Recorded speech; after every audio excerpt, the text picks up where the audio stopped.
এবং বৈষম্যমুক্ত সমাজ পেয়েছিলাম।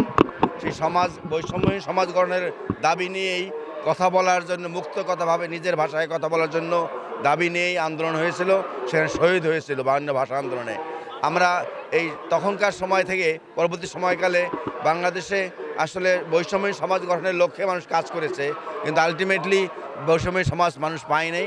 সেই তারই ধারাবাহিকতায় 2024 সালে আন্দোলন হয়েছে, যেখানে বাক স্বাধীনতা বন্ধ ছিল, কথা বলার সুযোগ ছিল না, ভিন্ন মতে কোনো সুযোগ ছিল না, ভিন্ন মতাদর্শ তাদের উপরে গুম, খুন, জুলুম, নির্যাতন, মামলা হামলা চলছিল।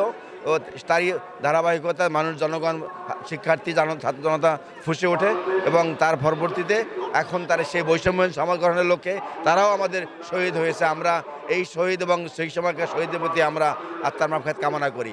আমরা আশা করি এই নতুন আন্দোলনের মাধ্যমে সেই নতুন প্রেরণা যোগাবে।